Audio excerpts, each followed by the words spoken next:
My name is Abhinav Kumar and I am a marketing manager.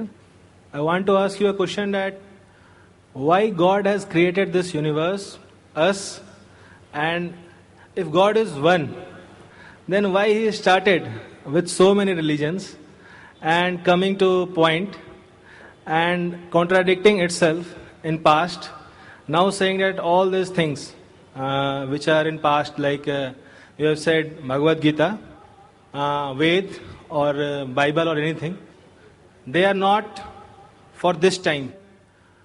If I am seeing the scenario in the present scenario, I am thinking that any religion needs to grow up. Anyone, either it is Hinduism, either it is Christianity, either it is Muslim, any religion, Islam. And why God is contradicting itself by saying those things or saying those things in those scriptures?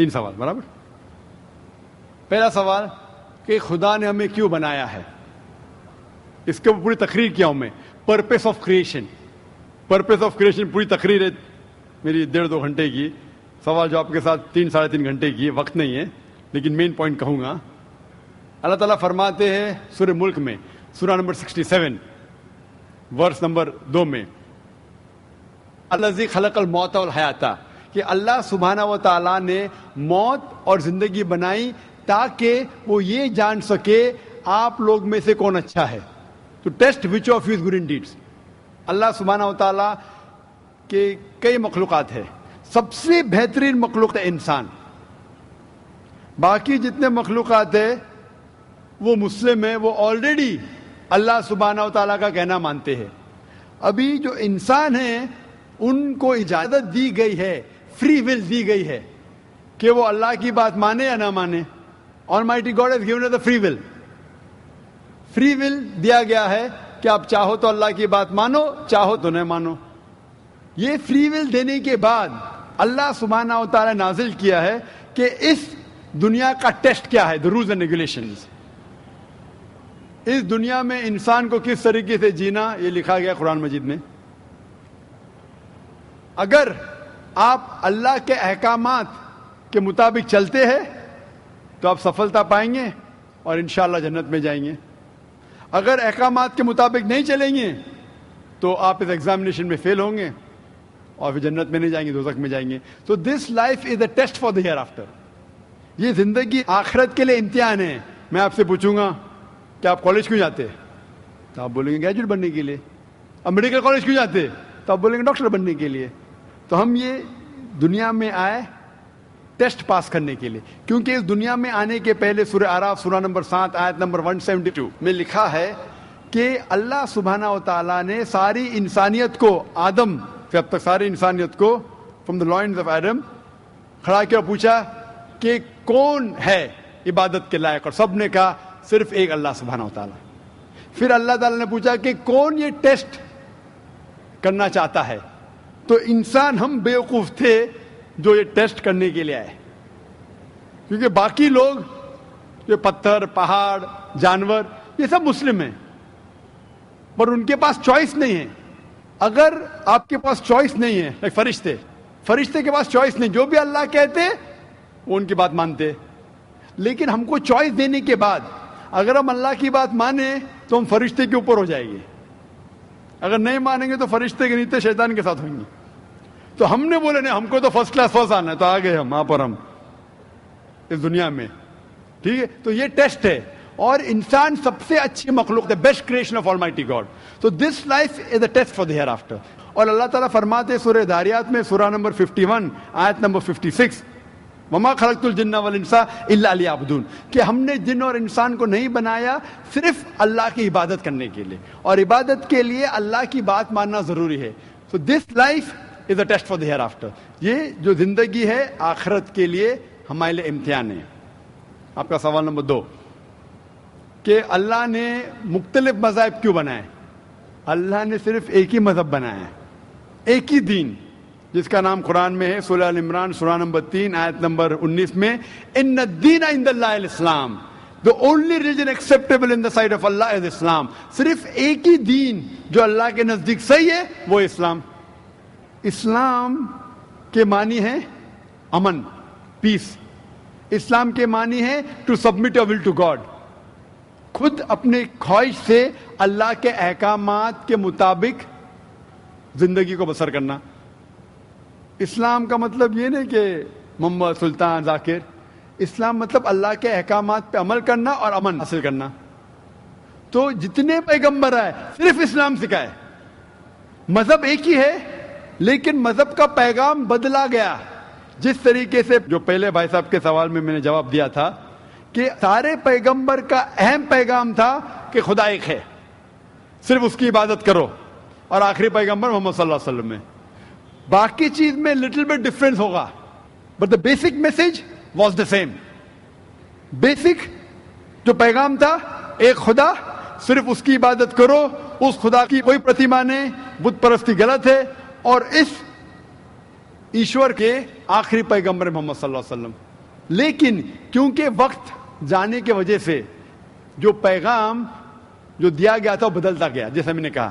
تو جتنی مذہبی کتابیں جو قرآن کے پہلے آئے, کوئی بھی مذہبی کتاب محفوظ نہیں ہے. ہندو اسکالرز خود کہتے ہیں کہ the Vedas have been changed. Bible scholars خود کہتے ہیں بائبل have been changed. جتنے مذہبی کتاب کے اسکالرز کہتے ہیں کہ ان کی مذہبی کتاب میں تبدیلی آ چکی ہے, لیکن قرآن میں الحمدللہ. اور جو دشمن اسلام ہے, اکارڈنگ ٹو ولیم مور, جو ایک اسلام کا بہت گریٹ کرٹک ہے, اسلام کے خلاف بات کرتا ہے, وہ پھر بھی کہتا ہے 200 سال پہلے کہا کہ ایک واحد مذہبی کتاب جو 1200 سال تک کے محفوظ ہے وہ ہے قرآن. تو مذہب ایک ہی ہے, اللہ میں ماننا, اس کی عبادت کرنا, اس کے علاوہ کسی کی عبادت نہیں کرنا, اور آخری پیغمبر محمد صلی اللہ علیہ وسلم, ایک ہی مذہب. ہم لوگوں نے اس کے غلط ڈفرنٹ نام دیے, تو مذہب ایک ہی تھا. آپ کا آخری سوال, اتنے ڈفرینسز کیوں پیدا کیے؟ وہ اللہ نے نہیں کیے, انسان نے کیے. خدا کا سب میں سے یکساں تھا, ہم انسانوں نے اسے تبدیل کیا, جیسا میں نے کہا نا, کائی کے لیے, فائدے کے لیے. تو ابھی ہمیں یہ دیکھنا ہے کہ اصل مذہب کیا ہے. اور میں عام طور پہ کہتا ہوں, جو میں رائے دیتا ہوں, میں صرف ایک طرفہ رائے نہیں دیتا ہوں کہ صرف قرآن میں مانو. میں کیا کہتا ہوں, آپ کم از کم ایک بات پہ مانو کہ ایک کتاب 100% خدا کی ہے. ٹھیک ہے, یہ ماننے میں کسی کو گلا شکوا نہیں ہوگا. ہندو کہیں گا وید خدا کی کتاب ہے, عیسائی کہیں گا بائبل خدا کی کتاب ہے, مسلمان کہیں گے قرآن خدا کی کتاب ہے. پھر میں یہ کہتا ہوں کہ جو ساری مذہبی کتابوں میں یکسانیت ہے, ہم کم از کم اس کے اوپر عمل کریں. جو اختلاف ہے اسے کل ڈسکس کریں گے. صحیح بات. جو یکسانیت ہے, پھر آپ کہہ سکتے یہ تو وید اور قرآن میں ہے, کرسچن کہیں گا یہ بائبل اور قرآن میں, مسلم کہیں گا قرآن اور بائبل میں, قرآن اور وید میں. تو یہ بات تو 100% خدا کی ہے. آپ اس بات کو تسلیم کرتے کیا نہیں؟ جو چیز کامن ہے بائبل, وید, قرآن میں, وہ 100% اللہ کا کلام ہونا چاہیے. باقی ہے کہنے بعد میں ڈسکس کریں گے. تو ساری مذہبی کتابوں میں لکھا ہے کہ محمد صلی اللہ علیہ وسلم آخری پیغمبر, اختلاف کی بات نہیں ہے.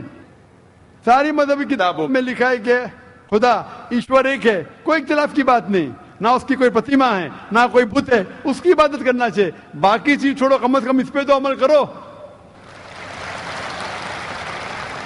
اس طریقے سے میں نے تقریر کی, ہندو مذہب اور اسلام میں یکسانیت, عیسائی مذہب اور اسلام میں یکسانیت, اور ثابت کیا کہ بائبل میں لکھا ہے شراب حرام ہے, وید میں لکھا ہے شراب حرام ہے, قرآن میں لکھا ہے شراب حرام ہے, تو شراب مت پیو. ہندو مذہبی کتاب میں لکھا ہے کہ عورتوں کو حجاب کرنا چاہیے, بائبل میں لکھا عورتوں کو حجاب کرنا چاہیے, قرآن میں لکھا عورتوں کو حجاب کرنا چاہیے. کیوں نہیں حجاب کرتے عورت؟ اس طریقے سے آپ ہندو مذہب کتاب پڑھیں گے, لکھا ہے سور کا گوشت کھانا حرام ہے, وشنو شوترا چیپٹر نمبر 5 ورس نمبر 49 میں. بائبل میں لکھا ہے book of Leviticus chapter number 11 verse number 7 and 8, book of Deuteronomy chapter number 14 verse number 8, book of Isaiah chapter number 65 verse number 25 کہ سور کا گوشت کھانا حرام ہے. قرآن کا تو ذکر کر چکا ہے, 4 جگہ لکھا ہے ہم سور کا گوشت نہیں کھاتے, باقی لوگ کھاتے عیسائی. اس طریقے سے میں کہتا ہوں کم از کم یکسانیت پہ تو عمل کرو, اختلافی باتیں بعد میں کریں گے. اختلاف انسان نے پیدا کیا, اختلاف پیدا کرنے کے باوجود پھر بھی الحمدللہ جتنی بھی مذہبی کتابیں بدلی گئی ہے, اس کے باوجود جو اہم احکامات اب بھی موجود ہے. اسی لیے میں آپ سے کہتا ہوں کہ ایک خدا میں مانو, نہ اس کی کوئی پرتیما ہے اور نہ اس کے علاوہ کسی کی عبادت کرو, اور آخری پیغمبر محمد صلی اللہ علیہ وسلم میں مانو. Hope that answers the question. Thank you.